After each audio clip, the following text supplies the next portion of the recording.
చాలా గ్రేట్ అనే చెప్పుకోవచ్చు. మన ఆంధ్రప్రదేశ్ రాష్ట్రంలోనే కానీ ఇండియన్ కంట్రీలోనే కానీ అంత డబ్బు మన చనిపోయినటువంటి అమరవీరులకు ఇవ్వడం నేను ఎక్కడా చూడలేదు. కానీ పవన్ కళ్యాణ్ గారు వచ్చిన తర్వాత అతను అంత డబ్బు కూడబెట్టి కుటుంబాలకు ఇస్తున్నాడంటే చాలా గ్రేట్ అని చెప్పుకోవాలి.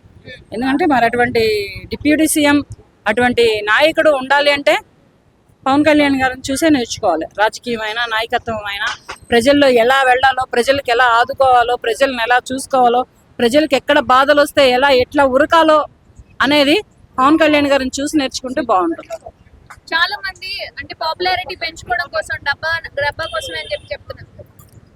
పాపులారిటీ పెంచుకోవడానికి ఆయన ఏదైనా ఎర్రబోసెక్కి పూలపాలెం నుంచో లేదంటే పాలపాలెం నుంచో వచ్చిన వ్యక్తి, ఒక పవర్ స్టార్ 30 ఏళ్ల క్రితం సినిమా ఇండస్ట్రీ నుంచి వచ్చిన వ్యక్తి ఇంకా ఆయన పాపులారిటీ తెచ్చుకోవడం ఏంది? ఇప్పుడు నన్ను అంటే నేను పాపులారిటీ కోసం చేస్తున్నానంటే లెక్క, కానీ నేను పాపులారిటీ కోసం చేయట్లేదు. నా దారి వేరే ఉంది. నా దగ్గర టాకింగ్ పవర్ ఉంది, టాలెంట్ ఉంది. దాన్ని నేను ఎక్కడో చూపించుకున్నాను. ఎక్కడికి వెళ్తానో తెలియదు, అసలు వెళ్తానో లేదో కూడా తెలియదు. అటువంటి నన్నన్నా ఒక లెక్క వస్తుంది, అంతేగాని పాపులర్ ఎప్పుడో 30 ఏళ్ల క్రితం పాపులర్ అయినటువంటి పవన్ కళ్యాణ్ గారు పాపులర్ అవడం కోసం చేయించుకునేటటువంటి స్థితిలో లేరు. రాజకీయ పరంగా ఏదో డబ్బా కొడుతున్నారు అని ఒక టాక్ ఉంది ఇన్సైడ్.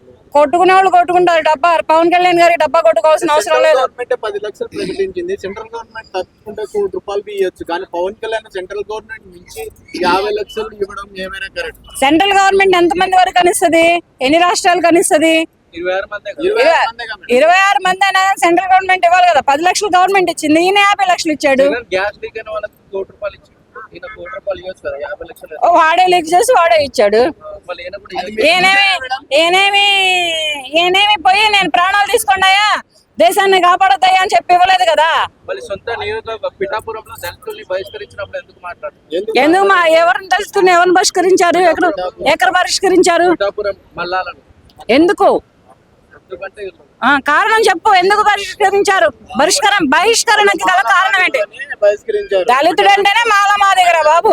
అవునయ్యా, దళితుడు అంటేనే మాలామాదిగ కాదని నేను అనను, కానీ కారణం అదే. ఎందుకు? ఎవరు బహిష్కరించారు? ఎవరు బహిష్కరించారు? టీడీపీ బహిష్కరించిందా? జనసేన బహిష్కరించిందా? బీజేపీ కమ్మ కాపని 2 కొట్టమంటారు. ఇక్కడ కులాలు మనం పెట్టుకున్నాయి. వీళ్ళు ఏం చేస్తే అక్కడ బహిష్కరించారు? బహిష్కరించడం కాదు, వీళ్ళు ఎంతకి దిగజారితే ఒక దళితుడు అనేవాడు ఏ స్థాయిలో దిగజారితే బహిష్కరించారో అది కూడా ఆలోచించండి. ఒకప్పుడు వీళ్ళు ఇప్పుడు ఫర్ ఎగ్జాంపుల్ చూద్దాం, రాజకీయాలలో నానా తిట్లు తిట్టారు. తిట్లు తిట్టడం వల్ల ఈ పోలీస్ స్టేషన్లలో జాయిన్ చేయడం నేర్పింది ఎవరు? వైఎస్ఆర్సీపీ. అలాగే ఇప్పుడు కూటమి ప్రభుత్వంలో కూడా లోపలేసింది ఎవరు? కూటమి ప్రభుత్వం.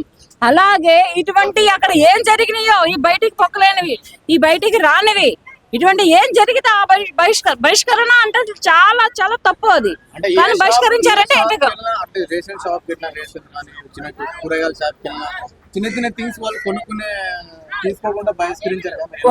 ఒక్కళ్ళు బ్లేమ్ చేస్తే మొత్తం బ్లేమ్ అయిపోతారు. ఇండస్ట్రీలో, సినిమా ఇండస్ట్రీలో అంతే ఉంది, రాజకీయ ఇండస్ట్రీలో కూడా అంతే ఉంది. మీడియా ఇప్పుడెందుకు ముందు తీసుకొచ్చింది? అప్పుడు ఎందుకు తీసుకురాలేకపోయింది? ఇప్పుడు ఎందుకు తీసుకొచ్చింది? అక్కడ ఏదో జరిగి ఉంటుంది, బట్ అది నాకు కూడా తెలియదు. కనుక బహిష్కరణ అనేది చాలా తప్పు. ఎంతో తప్పు చేస్తేనే బహిష్కరణ అనేది జరుగుతుంది. ఊరు నుంచే గానీ, కులం నుంచే గానీ. పవన్ కళ్యాణ్ గారు 50 లక్షలు ప్రకటించారు మధుసూదన్ గారి వాళ్ళ ఫ్యామిలీకి. సరే ఇచ్చారు, సరే. అదే 10 లక్షలు ప్రకటించి ఇంకా ఎక్స్ట్రాగా 5గురిని, ఇంకా ఉన్నారు 26 మందిలో ఇంకా 5గురిని సెలెక్ట్ చేసుకుని అలా ఇవ్వచ్చు కదా. ఇస్తాడు కదా, కంగారే ఉంది.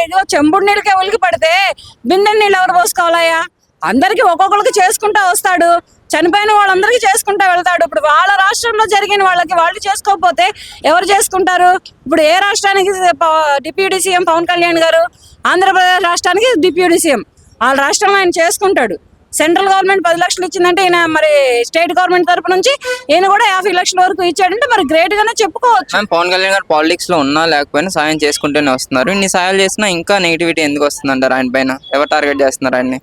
ఎదిగే చెట్టు మీద, ఎగిరే పక్షి మీద ఎక్కువ నిప్పులు చల్లుతారు. ఇదైతే పక్క. ఇప్పుడు నేను గబా 4 మెట్లు ఎక్కుతున్నాను, నానకమాలోడు కుళ్ళు కదా, నన్ను లాగడానికే చూస్తాడుగా పక్కకి. నన్ను నా కాళ్ళు పట్టుకొని కిందకే లాగుతాడు. నా ఎదుగుదల ఇష్టం లేదు కనుకనే నన్ను లాగుతారు. అలాగే ఒక ఎదుగుతున్న మనిషి మీద ఎవరైనా ఇటువంటి బురద చల్లుతారు. ఇది మాత్రం పక్కా.